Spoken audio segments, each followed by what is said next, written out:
The church was quiet, except for the soft murmurs of people greeting each other and the distant echo of footsteps on the polished wooden floor.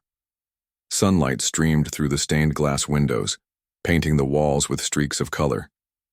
It was supposed to be a day to honor a man who had touched many lives, yet the air felt heavy, almost suffocating, as if the sadness had weight that could be felt physically. Everyone had come to say goodbye, to mourn, and to offer comfort to the widow. But no one noticed the small, deliberate steps coming from the entrance.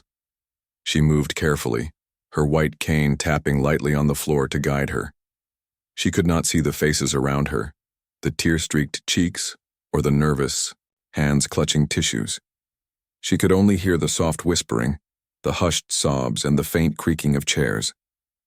Her heart pounded in her chest, not from grief, though there was plenty of that, but from the dread she felt about being here. For years, she had carried the quiet knowledge that she was connected to the man everyone mourned. He was her father, a man who had loved her quietly and secretly, even when circumstances had kept them apart. Her mother walked beside her, giving her hand a reassuring squeeze. She had insisted that they come today, that her daughter had a right to say goodbye, even if it meant facing the widow who had spent so many years rejecting their connection. The girl took a deep breath, steadying herself as they moved closer, to the front of the church where the coffin lay. She could feel the polished wood beneath her fingers as she touched the pew for guidance. Every step was deliberate, every breath measured. And then she heard the widow's voice. It was sharp, cutting through the quiet like a knife. "What are you doing here?" the woman said loudly, her voice carrying in the stillness. People turned their heads instinctively, drawn to the tension that had erupted like an unexpected storm. The girl froze, recognizing the tone of someone who wanted to humiliate, to shame. She could hear the widow stepping closer, the click of her heels against the floor echoing ominously. You shouldn't be here," the widow continued. "This isn't your place. You never were part of this family." Her words were cruel, deliberate, aimed to wound. She did not know the truth, she never had, but she felt entitled to assert control over the memory of the man who had once been her husband. The girl stood still, listening, letting the words wash over her. And yet she did not respond with anger. She did not flinch, though her heart felt as if it might break. A few of the mourners shifted uncomfortably in their seats. No one liked seeing someone humiliated, but funerals were delicate and no one dared intervene when they didn't fully understand the history. Whispered conversations began in the pews behind her. "Who is she?" someone asked quietly. "I don't know," another replied, shaking their head. "I've never seen her before." The widow's words had painted a picture of an intruder, an unwelcome guest, and people accepted it without question. The girl's mother moved closer, her voice low but firm. "She is his daughter," she said. But the widow laughed, a sharp, incredulous sound that carried through the church. "His daughter? That's impossible," she said. "You are mistaken. He had no children with you." Her eyes narrowed as she stared at the girl, daring her to speak. The girl stayed silent, letting her presence and calmness speak louder than any words could. Memories of her father flooded her mind. She remembered the letters he had sent, carefully folded and hidden in her mother's drawer. She remembered the brief visits, the warm hugs he had given her, the way his eyes had lit up when he saw her smile. Those memories were hers alone, private treasures that no one could take away, not even the widow who now stood in front of her, trying to erase her existence. The widow's friends and family looked on, some with pity, some with discomfort, and others with silent judgment. No one wanted to confront her, for fear of angering her or disturbing the tense atmosphere of the funeral. But the girl's presence was like a quiet storm, a silent force that demanded attention, even without a word. She could feel the curiosity, in the room, the subtle shift in energy as people began to notice the resemblance between her and the man they mourned. The girl moved a step closer, guided by her cane, feeling the floor with each careful movement. Her mother whispered softly, Stay calm. Remember, dignity is your strength." She nodded slightly, letting the words sink in. She knew she could not allow herself to be drawn into a confrontation fueled by anger or fear. She had learned early that strength came in quiet, measured ways. It came in the way she held herself, in the way she let others see her worth without demanding it. As she reached the front, she paused. She could feel the polished wood of the pews on either side and the faint scent of flowers that had been arranged around the coffin. Her father's voice seemed to echo in her mind, reminding her that he had always loved her, that his absence did not mean his heart had not been hers. She lowered her head slightly, feeling tears well up in her eyes, but she did not cry. Not yet. She was determined to maintain composure, to honor his memory with grace rather than anger.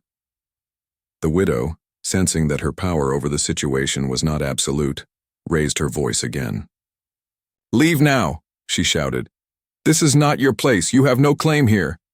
Her words were meant to wound, to humiliate publicly, and she looked around, expecting the room to back her up. But the murmurs had changed. Some faces that had been neutral now showed signs of doubt. Some eyes lingered on the girl, on her poised stance and quiet strength. There was something about her that demanded recognition, something that made people question the widow's authority to dismiss her so easily. The girl's mother stepped forward, her voice trembling but firm. "She is his daughter. She has every right to be here. You may not like it, but that does not change the truth." The widow's face twisted with disbelief and anger. She could not accept it. For years, she had built her world around the memory of her husband and herself. Now this girl, this unknown presence, challenged that carefully constructed reality. The tension in the room was palpable. No one spoke for a moment, everyone unsure how to react to the unexpected revelation. The girl, though blind, seemed to command the attention of the room through her very presence. She did not need to see the shocked faces around her. She could feel the change in energy, the shift from judgment to curiosity, from disbelief to hesitation. It was as if the entire church had been holding its breath, waiting to see what would happen next. She moved closer to the coffin, guided by her mother's hand.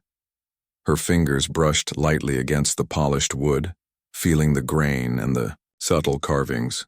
She could imagine her father lying there, the man who had loved her quietly, who had tried to protect her from afar. She whispered softly, though no one else could hear. "I am here, Father. I am your daughter." The words were simple, yet powerful, carrying the weight of years of absence, of longing, and of love. The widow's voice broke again, but this time it sounded uncertain. "No, that's not true," she said, though her tone lacked the earlier sharpness. There was a flicker of doubt in her eyes, a small crack in the armor of arrogance she had built around herself. People began to look at her differently, some nodding subtly, others whispering to each other, as though confirming a truth they had only suspected. The girl stood still, letting the widow's disbelief hang in the air. She did not need to shout, to demand recognition, or to fight for her place.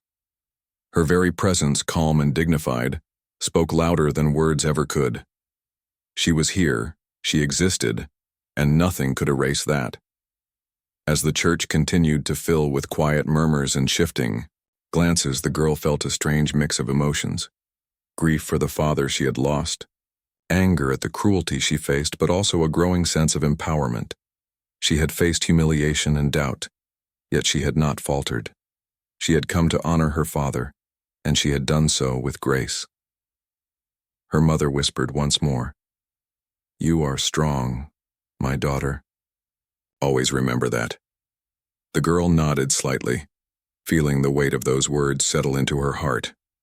She knew that this was only the beginning, that the path ahead would be difficult. But for now, she had claimed her place. She had faced humiliation and emerged with her dignity intact. The sunlight streaming through the stained glass windows seemed to shine brighter in that moment, bathing the girl in color and warmth. She could not see it, but she could feel it. She could feel the truth of her existence, the undeniable connection to the man she had loved from afar, and the quiet acknowledgement of those around her. She was his daughter, and she had arrived to claim her place in the world he had left behind. The whispers in the church grew louder after the initial shock. People who had been quietly mourning began to glance at each other, unsure what to believe. The widow's confidence seemed to waver, her earlier certainty replaced by confusion. The girl's presence was no longer something to ignore. It had become a quiet revelation, a puzzle that everyone could feel but not fully understand. Her mother guided her to a pew closer to the front, and they sat down slowly. The girl's fingers rested lightly on the wooden seat, feeling its smooth surface, her mind turning over memories that seemed both distant and immediate. She remembered the letters her father had sent when she was a child, letters filled with love and encouragement, letters that told her she mattered even when he couldn't be there. Each letter had been a thread connecting them across the years, invisible but strong. A few family members of the deceased who had been watching silently finally began to speak. One of them leaned toward the widow and said softly, "You should know. The girl is telling the truth. There are letters, and other people know the same. She is his daughter." The widow's face flushed, a mixture of anger, embarrassment, and denial. She waved a hand dismissively. "I don't believe it. It can't be true. He never mentioned her." The girl listened quietly, her body still but her mind alert. She had heard this type of denial before, from people who refused to accept facts that made them uncomfortable. She had learned to remain patient in the face of disbelief. She could feel her father's presence in her heart, a quiet strength that reminded her who she was and why she was here. She did not need anyone's approval, but she knew that the truth deserved to be acknowledged. Some of the mourners began whispering among themselves. "Look at the hands," one said. "They're just like his." Another added, "Even the voice. There's something about her that reminds me of him." These comments were quiet, almost hesitant, as if speaking too loudly would somehow make them wrong. But the words carried weight, and the widow could feel the shift in attention. She was no longer the center of control. The girl had become the focus, simply by being there. The girl's mother reached into her bag and pulled out an old envelope, worn at the edges. She held it tightly for a moment, then handed it to one of the late man's siblings. "These are letters from him," she said quietly. "They prove that she is his daughter." The sibling carefully opened the envelope and began to read. Their eyes widened with recognition and surprise. This is proof," they whispered, almost to themselves. "He loved her. He always loved her." The widow's hands trembled slightly. She could no longer deny the evidence being presented. Her eyes darted between the girl and the letters, between the murmuring crowd and the slowly dawning realization that she had been wrong. Anger began to give way to confusion. How could she have missed this? How could she have humiliated someone who had a rightful place here? The thought of her own behavior made her stomach tighten. Meanwhile, the girl sat quietly, listening to the whispers and the soft reading of the letters. She could feel the room's energy changing, the weight of doubt slowly shifting toward acknowledgement. She had not spoken yet, but her presence alone had begun to turn the tide. She was calm, poised, and quietly confident. Her blindness did not make her vulnerable. It made her other senses sharper, her awareness of the room and its emotions more acute. She could feel the subtle changes in posture, the quickened breaths, the nervous shifting of feet as people processed what they were learning. Her mind drifted briefly to memories of her father. She remembered the afternoons he had spent teaching her to read carefully, the quiet moments where he had listened to her stories, the gentle encouragement in his letters. Those memories were vivid, almost tactile, and they strengthened her resolve. She knew that he had loved her even if the world had tried to deny it. Now that love was a shield, a quiet armor that protected her from the widow's cruelty and the whispers of those who had doubted her. The widow, seeing the reactions around her, finally took a hesitant step forward. "Show me," she said, her voice trembling. "Show me proof that this is true." Her words were no longer sharp or commanding. They were uncertain, almost pleading. The sibling handed her the letters and she read them slowly, her eyes scanning each line with increasing disbelief. The more she read, the more color drained from her face. She had built her world on assumptions and had taken her husband's absence of mention as justification for her harsh behavior. Now that foundation was crumbling. Some mourners began to speak up, sharing their own memories of the man. "I remember him talking about a daughter," one said. "He always had a soft spot for her." Another added, "Even when he was away, he spoke of her often. He was proud of her." Each statement added weight to the growing acknowledgement of the truth. The widow could not ignore it any longer. The room had shifted from tension to quiet understanding, and she felt cornered in a way she had never experienced before. The girl remained seated, listening to the conversations around her. She could feel the tension between the widow and the family members, a mixture of guilt and embarrassment emanating from the woman. She understood the widow's perspective, not because it justified the behavior, but because she knew how difficult it was for people to accept truths that disrupted their sense of control. She had patience, though, and she allowed events to unfold without interference. The sibling who had read the letters turned to the crowd and spoke clearly. "This is his daughter. He loved her and wanted her to know she was part of this family. We cannot deny that anymore." The words rippled through the church. Eyes widened. Some faces softened with understanding, and others still showed signs of shock. The widow's hand clutched the letters as if they burned her. She could feel every eye on her, silently judging, silently questioning the cruelty she had shown moments earlier. The girl's mother leaned close and whispered softly, "You see, the truth always comes out." She squeezed her daughter's hand gently, a gesture filled with pride and reassurance. The girl nodded slightly, feeling the warmth of that support. It was more than her father's letters. It was the acknowledgement of her existence, the validation that she was not invisible, and that the love she carried in her heart was real and deserved recognition. The widow finally looked up, her eyes meeting the girl's for the first time. There was a flicker of something, shock, regret, maybe even fear. Her voice was quiet now, almost hesitant. I didn't know," she said, the words sounding weak and unconvincing. "I never—" She trailed off, unable to complete the sentence. The girl could sense the change, the breaking down of the wall the widow had built around herself. She felt neither triumph nor anger, only a quiet recognition that truth had its own power. Some mourners began to approach the girl, offering gentle words of acknowledgement. "You have every right to be here," one said softly. Another added, "We are glad you came. He loved you."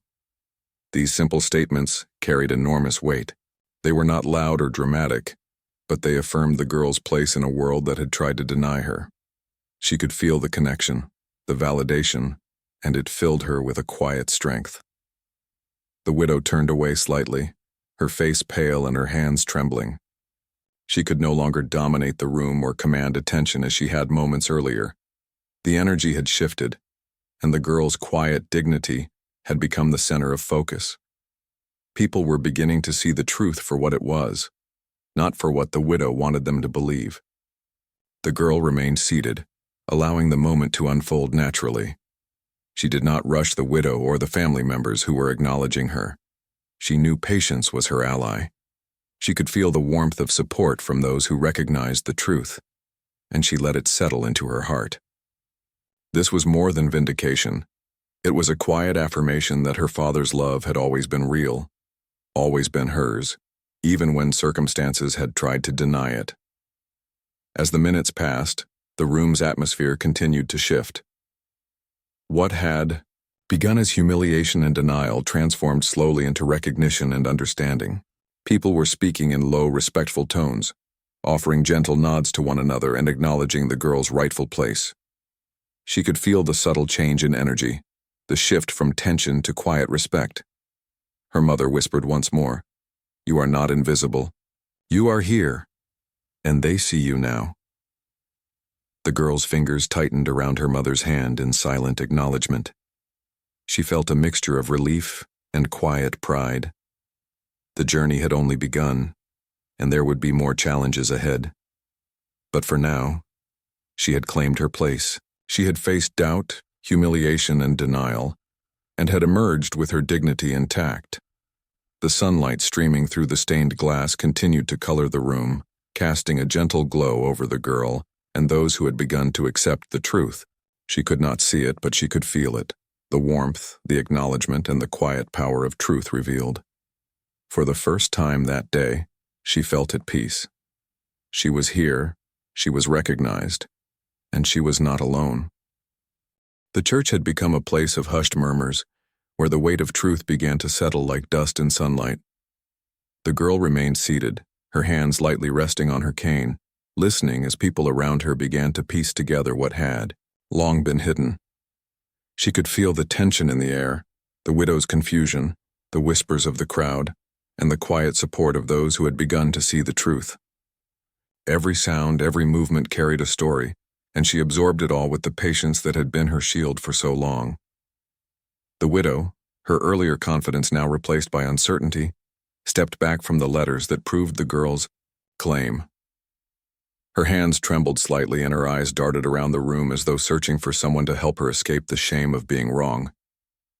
She could feel the gaze of the family members, the murmuring crowd, and even the faint, quiet attention of strangers who had come to pay their respects. No one had been as bold as this girl.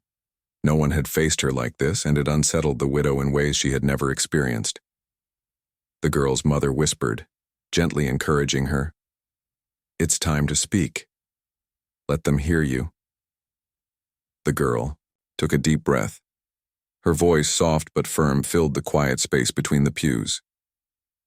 "I am his daughter," she said. "I have always been his daughter. He loved me, even when you did not know. Even when the world tried to forget me, he remembered me."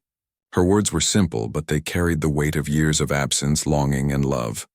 The silence that followed was almost unbearable. People listened, some nodding slowly, others staring in disbelief, and the widow's expression shifted between denial and shock.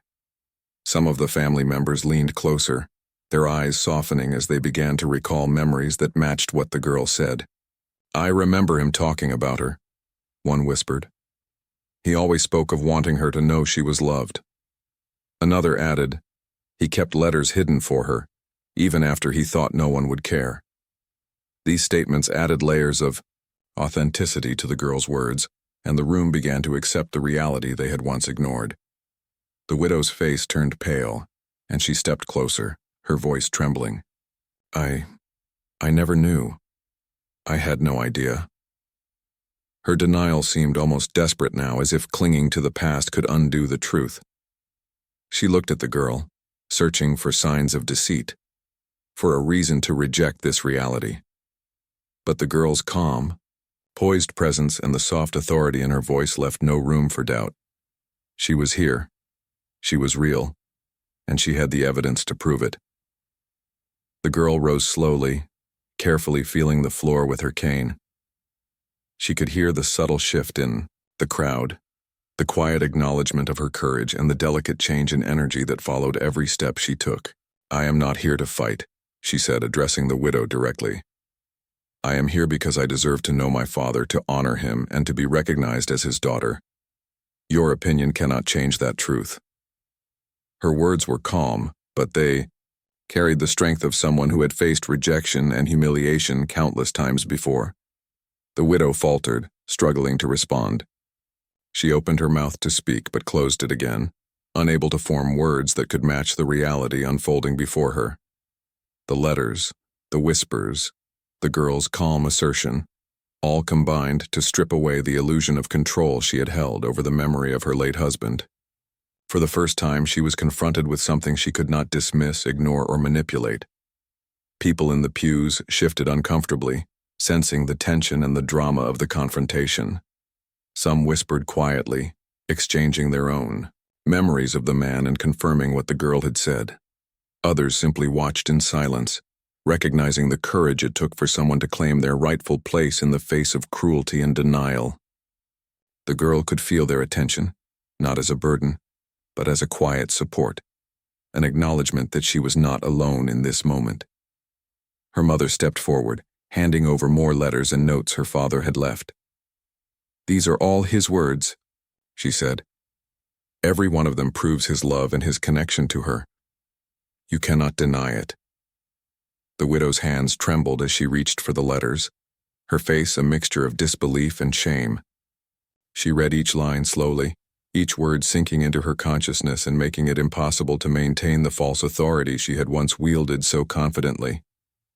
The girl remained standing, her body calm and collected. She did not raise her voice, did not shout, but every movement she made carried dignity and truth. People could feel it. They could feel the honesty in her posture, the sincerity in her voice, and the quiet power of someone who had been wronged but refused to be broken. Her blindness did not make her less capable of commanding presence. It made her more aware of the emotions and energies in the room. She could sense the widow's desperation, the family's tentative support, and the curiosity of the crowd, and she navigated it all with grace. The widow's voice finally broke, weak and trembling. I don't know what to say." There was no anger left, only the faintest trace of embarrassment and confusion. She could feel the eyes of the congregation upon her, silently judging, silently questioning the harsh words she had spoken earlier. She had attempted to humiliate someone who was undeniably connected to the man she had loved, and now she could not undo it. The girl's calm and measured presence had undone years of denial with quiet dignity. One of the siblings of the deceased stepped forward, taking the widow by the hand gently. "It's time to accept the truth," they said. "You cannot erase what is real. She is his daughter and he loved her. We cannot deny that." Their words, gentle but firm, reinforced the girl's claim. They offered no judgment, only a reminder. That truth could not be hidden forever. The widow nodded slowly, her eyes moist, finally beginning to understand the gravity of what she had done. The girl spoke again, her voice steady. "I am not here to fight you. I am here to honor my father, to be acknowledged as his daughter, and to claim the love that was always mine. I do not wish for anger or revenge. I only wish for recognition and understanding." Her words were simple but powerful, carrying a clarity that left no room for argument. The room seemed to hold its breath, waiting for the widow's response. The widow's hands shook as she let go of the letters, her eyes fixed on the girl. She could feel the weight of guilt pressing down on her chest, the realization that her cruelty had been misdirected and that her assumptions had caused unnecessary pain. She took a deep breath, struggling to find the words to make amends. I am sorry," she said finally. "I did not know. I should have been kinder. I have been wrong."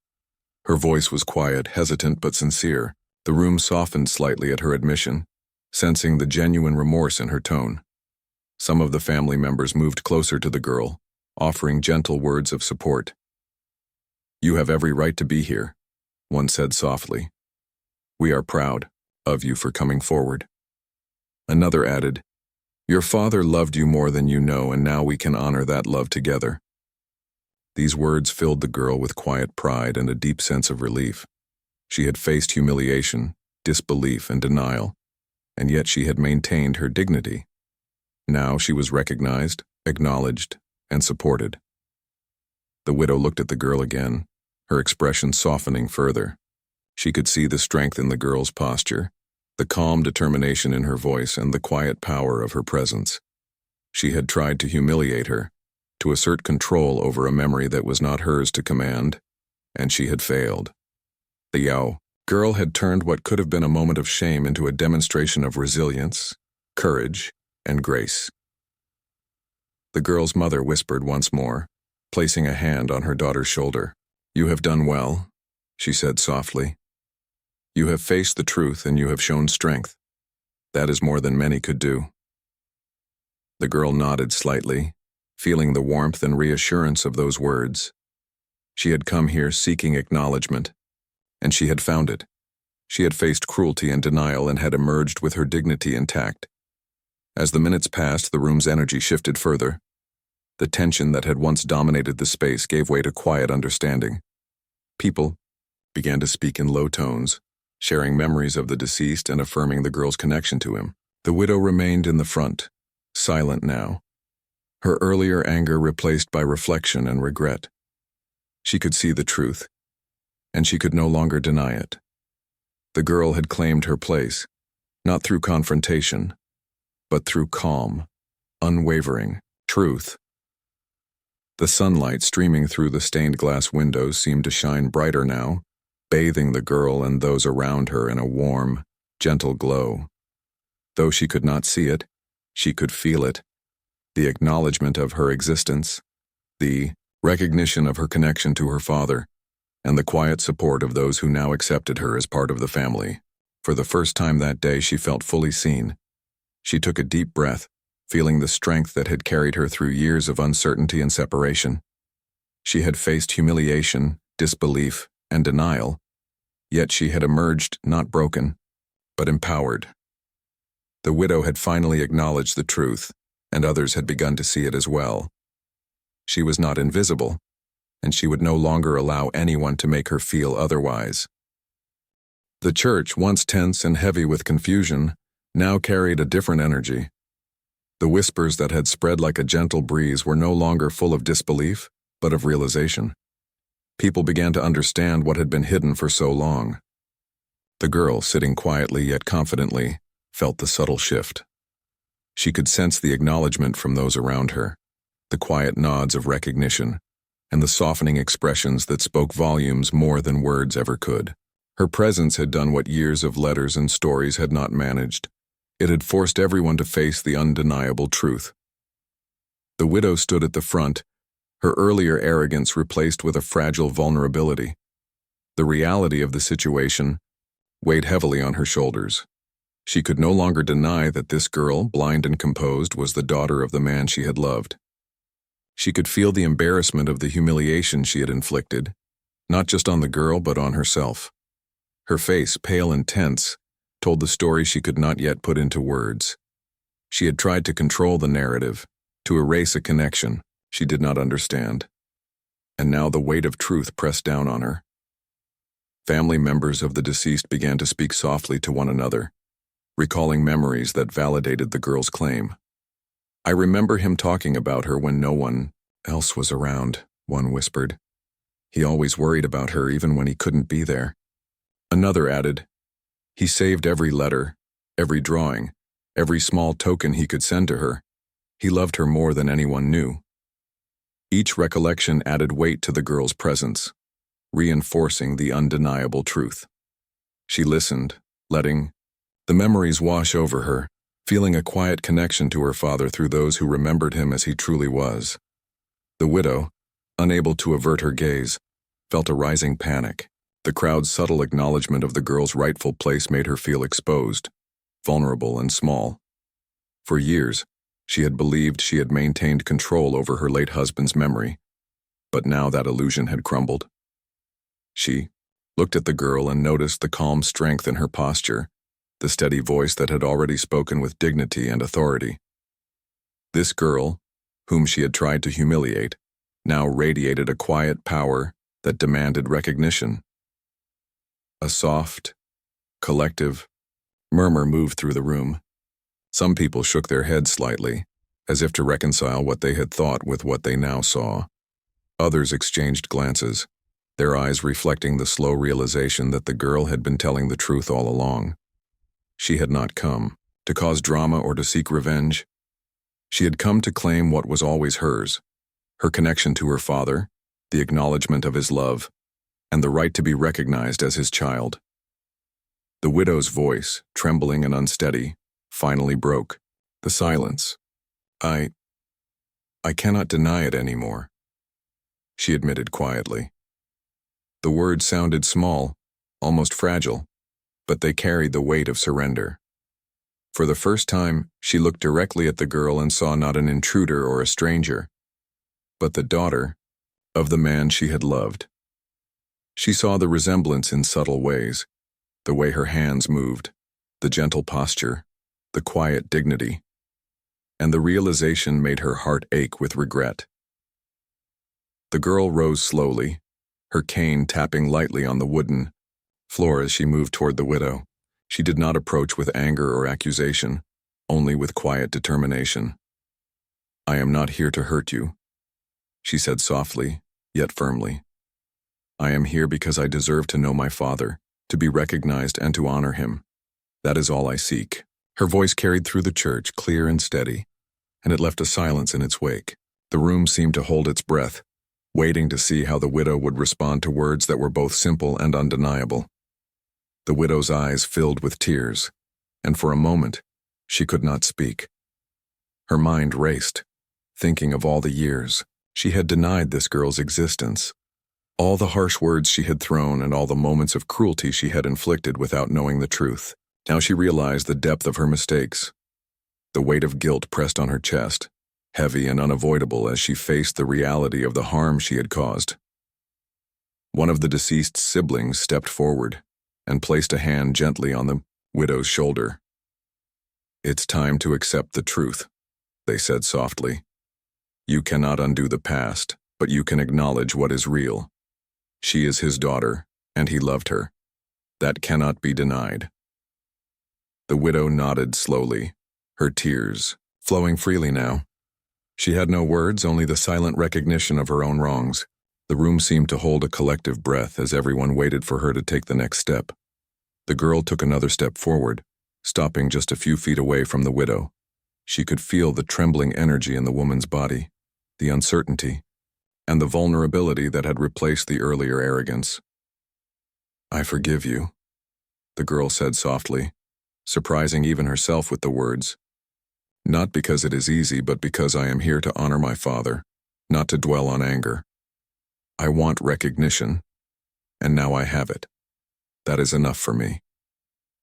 Her words hung in the air, carrying a weight that neither anger nor accusation could match. The widow's hands shook as she reached out almost instinctively, but then withdrew them, unsure how to respond. She felt a mix of shame and relief, a bitter acknowledgement that her cruelty had been unnecessary, yet a faint hope that perhaps some connection could still be salvaged. Her eyes met the girl's, and for the first time, she saw not a stranger, but the daughter of the man she had loved. She saw the strength, the dignity, and the quiet power of someone who had endured years of rejection and had emerged unbroken. Family members moved closer, offering quiet words of support to the girl. "You have every right to be here," one said gently. "We are proud of your courage." Another added, "Your father loved you deeply. Now we can honor that love together." The girl nodded slightly, feeling the warmth of acknowledgement. The recognition she had longed for was finally here, and it filled her with a quiet sense of peace. The widow remained silent for a moment, her face pale but thoughtful. She could feel the weight of the letters, the words spoken by family members, and the calm authority of the girl. For the first time, she realized that no amount of denial could erase the truth.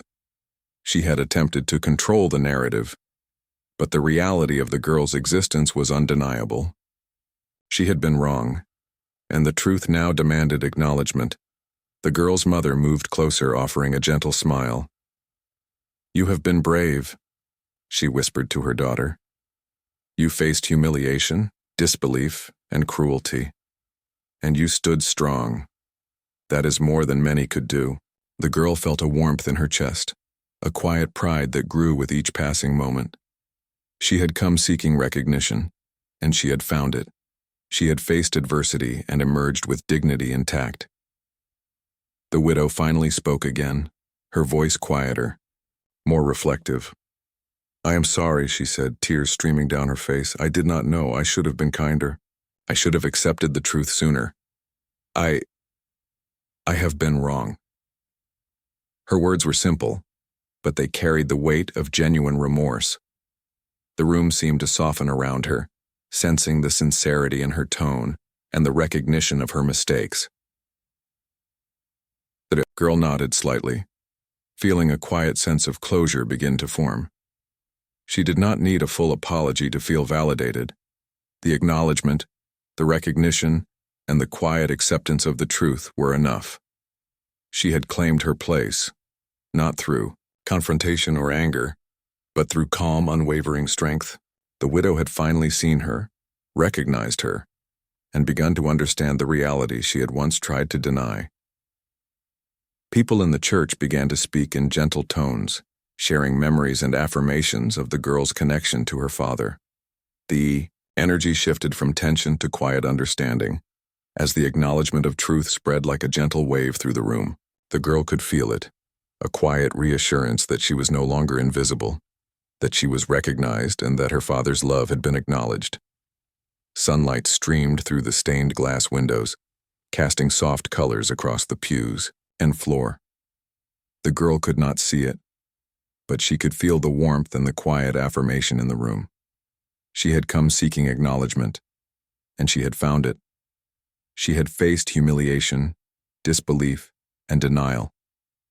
Yet she had emerged with dignity, intact.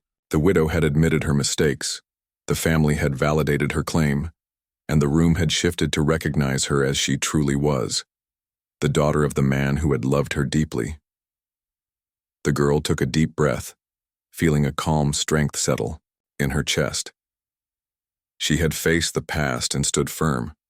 She had not allowed cruelty or denial to break her. She had come seeking recognition and love, and in the quiet acknowledgement of those around her, she had found both.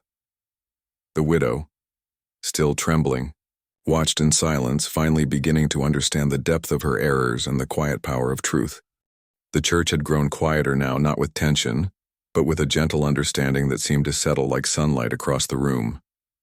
The girl remained standing near the front, her hands lightly resting on her cane, her breathing calm, steady, and filled with quiet strength.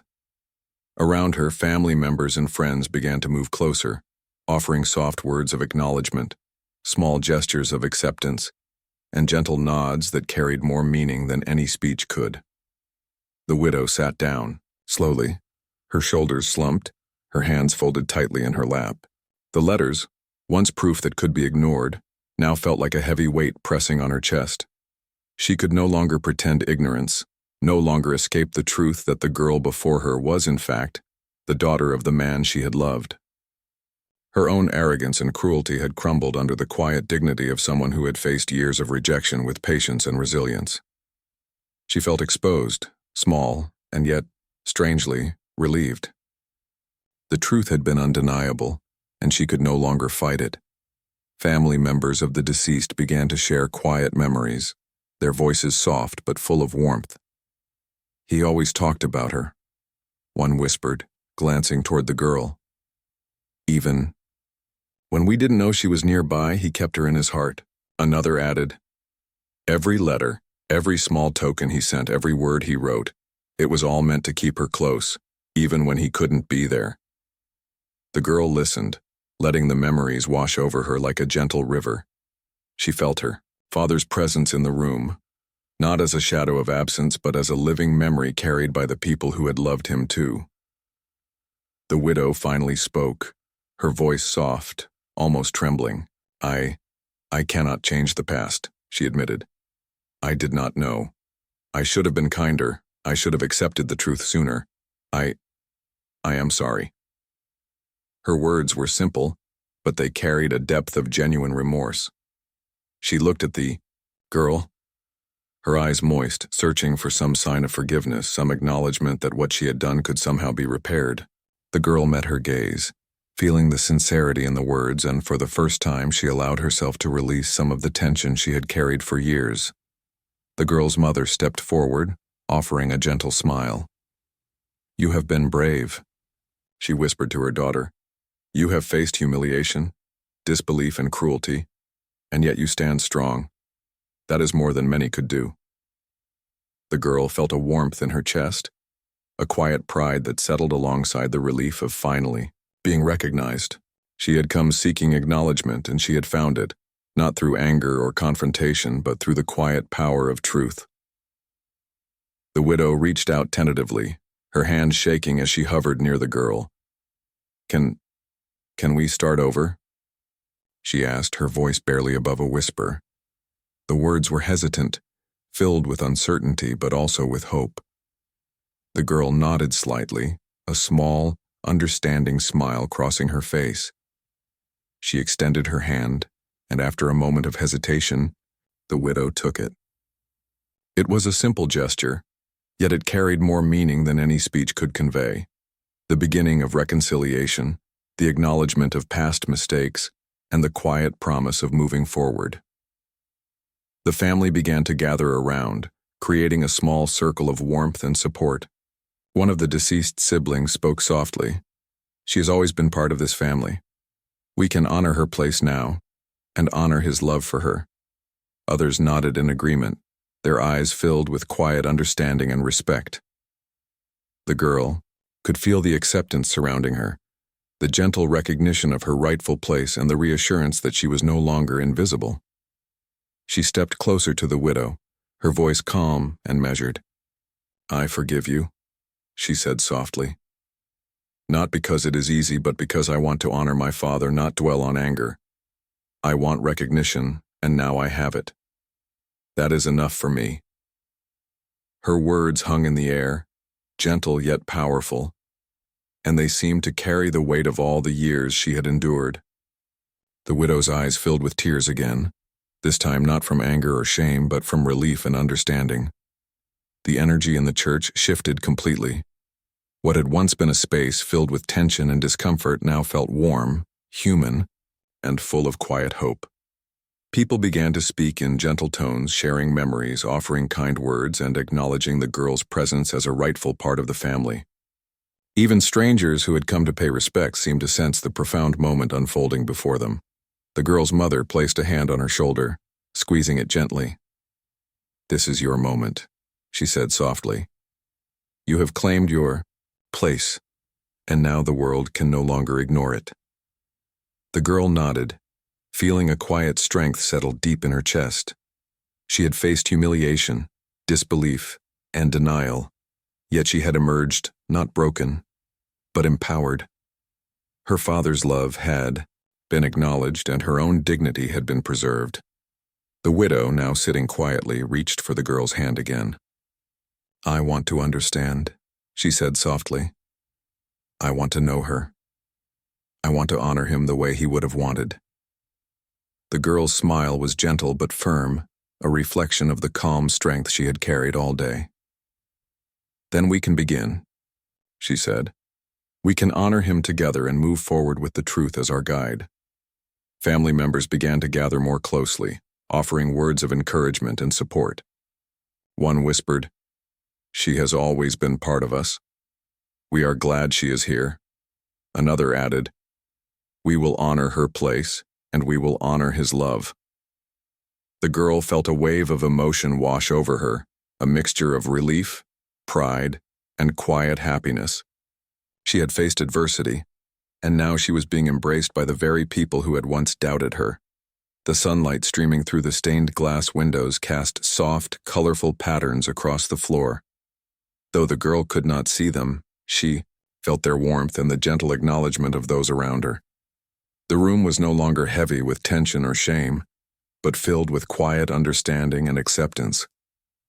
Her father's memory seemed to come alive in that moment, carried by the love, recognition, and respect of those who had once ignored her presence. The widow's voice, trembling but sincere, spoke again. "I want to be part of this family, even if it is late. I want to honor him, and I want to honor her place in our lives." The girl nodded, her heart softening. She understood the journey ahead would not be simple, that trust and understanding would need time to grow. But now this acknowledgement was enough. The first step had been taken, and it was the most important step of all. Family members began to share stories of the deceased, laughter and tears blending together as memories were passed down. The girl listened, absorbing the warmth, the love, and the sense of belonging that had been missing for so long. She felt her father's presence in every word, every gesture, and every shared memory.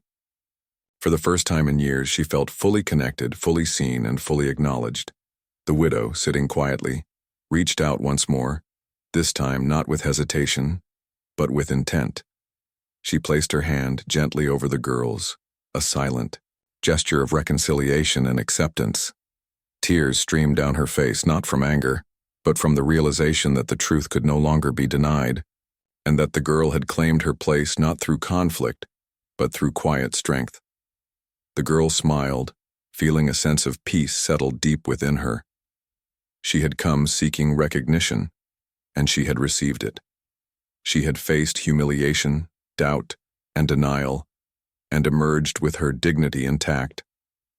The letters, the memories, and the quiet presence of those who loved her all combined to create a sense of closure, a beginning of healing, and the promise of a future where she could finally be seen as the daughter of the man who had loved her all along. As the day drew to a close, the girl remained standing quietly, feeling the warmth of acknowledgement, the quiet support of family, and the gentle understanding of the widow. She could not see the sunlight filtering through the windows, but she could feel its warmth, and it reminded her that truth, patience, and dignity could overcome even the harshest cruelty. The church, once heavy with tension, was now filled with quiet hope. People spoke softly, shared memories, and acknowledged the girl's rightful place in the family. The widow, still shaken but now understanding, offered gentle smiles and tentative words of reconciliation. The girl, calm and composed, felt a sense of completion. She had faced the past, honored her father, and emerged recognized and respected. She took a deep breath, feeling the weight of years of uncertainty lift from her shoulders. Her journey had been long and filled with challenges, but she had emerged stronger, wiser, and fully acknowledged. The love of her father had finally been recognized, her place in the family affirmed, and the quiet dignity she had carried all along had been validated. In that moment, surrounded by family, acknowledgement, and quiet understanding, she felt a profound sense of peace. The widow had admitted her mistakes, the family had embraced her, and the memory of her father had been honored in a way that brought closure, healing, and hope for the future. The girl's journey, though difficult, had reached a turning point. She was seen, she was acknowledged, and she was finally home.